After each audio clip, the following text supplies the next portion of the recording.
Olá pessoal, sejam todos bem-vindos ao canal Duducracia. Eu sou o professor Dudu e a partir de hoje nós iremos compreender um pouco mais sobre esse belíssimo mundo da história. Então se acomode aí que nós já vamos começar.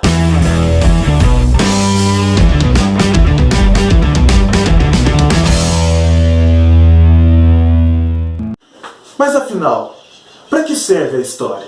Não sei. A história nos dá a possibilidade de estudar as memórias.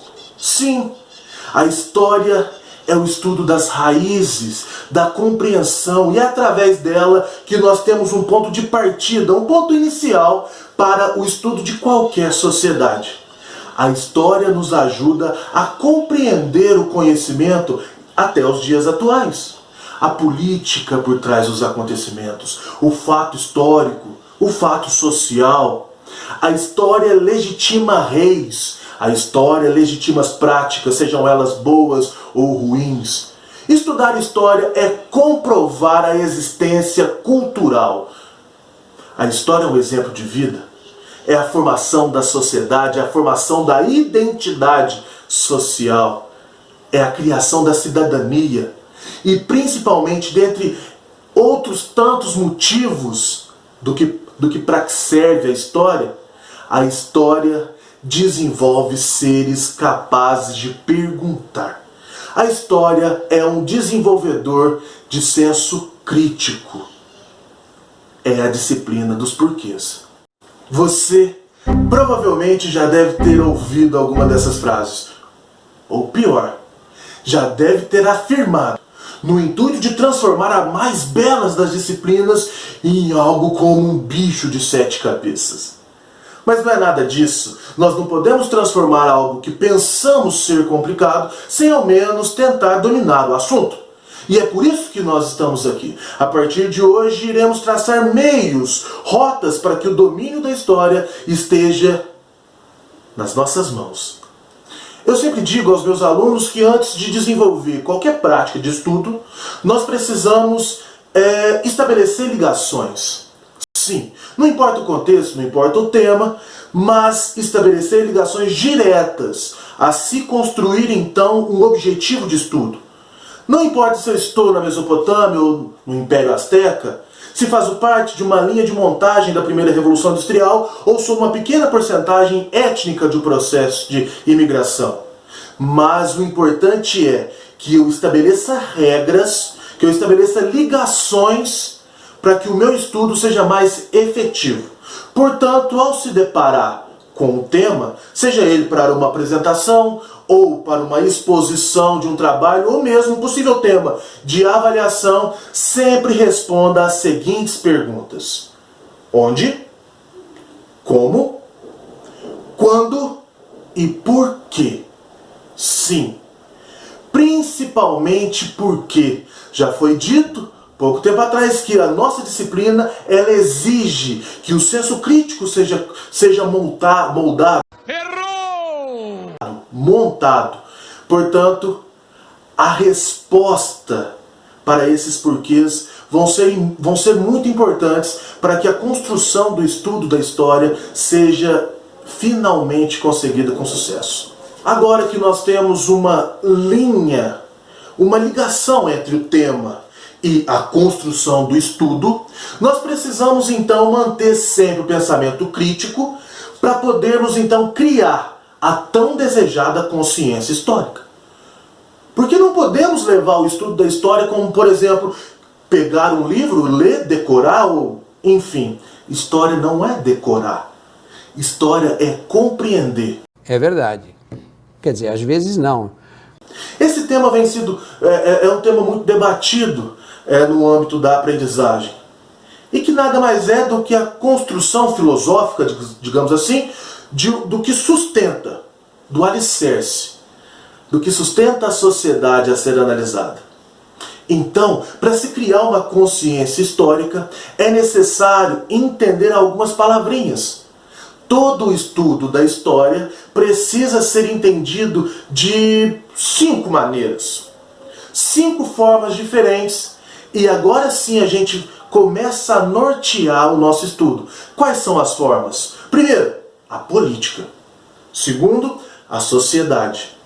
Terceiro, a religião. Quarto, a economia. E por último, a cultura.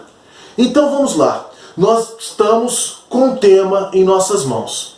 Nós precisamos então compreender qual é a política, qual é a regra, quais são as regras daquele tema, daquela sociedade, ou daquele acontecimento, enfim, para que a gente consiga então montar a nossa linha de análise, o nosso estudo. Depois nós precisamos estabelecer a nossa sociedade. Como era a sociedade a ser estudada? Não sei. Consequentemente, nós precisamos então entender qual é a linha religiosa, qual é a crença dessa sociedade. Como era a economia dessa sociedade? E por último, qual é a estrutura cultural dessa sociedade? Assim, nós temos essas palavras como norteadoras de uma análise social mais completa. Sim, é através do estudo feito sobre a política, sociedade, religião, economia, cultura, que temos as principais contribuições da história até hoje. Ok? Firmeza? Reparem que nós então já temos uma ligação com o nosso tema. Nós já estabelecemos uma linha de questionamento. Lembram? Como, quando, onde e o porquê.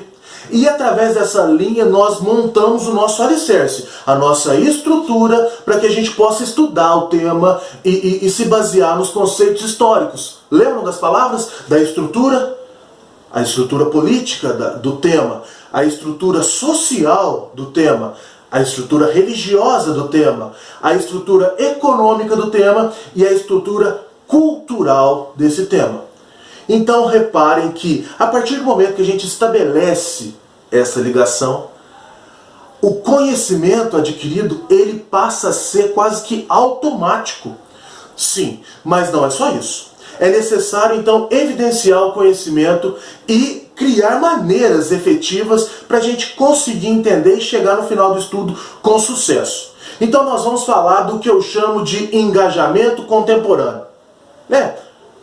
Hoje você saber de posicionamento sobre diferentes pontos de vistas de todos os acontecimentos da atualidade é de suma importância. Nós já sabemos que o estudo da história, já foi dito que ele é a possibilidade de conhecer as memórias, não é? As raízes, e assim transferir o conhecimento para a atualidade. As guerras, a fome, economia, geografia, política, enfim, são temas cuja resposta só poderá ser dada com clareza quando houver o domínio do contexto. Sim, é necessário compreender os acontecimentos e seus reflexos através dessa estrutura histórica criada.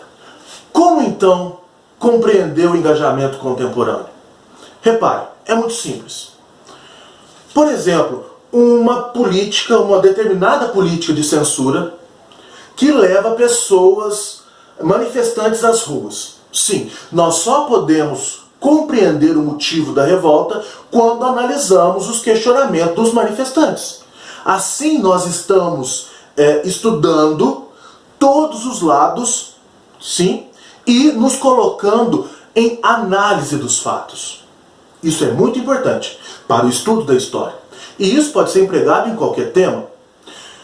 Já falamos então do engajamento, mas é necessário falar do raciocínio. O estudo da história exige um raciocínio. É o que chamamos de raciocínio histórico. Como a matemática, a história também precisa desse raciocínio. Não que seja lógico, como na matemática, mas é um raciocínio constante da transformação, da formação cultural, da formação social. Como, por exemplo, o predomínio de uma determinada religião em um determinado lugar. Sim, analisando a determinada religião e o determinado lugar, nós podemos criar o nosso raciocínio histórico. Podendo então desenvolver vários questionamentos, várias análises, vários aspectos de uma sociedade somente com esse exemplo. Ok? Resumindo, para que seus estudos sejam perfeitos, e que você saiba que entendeu e implementou a consciência histórica, preste bastante atenção. Você precisa ter ideia de que a sociedade está em constante transformação e que isso só pode acontecer pelos fatos que decidiram o passado. Problematizar o presente.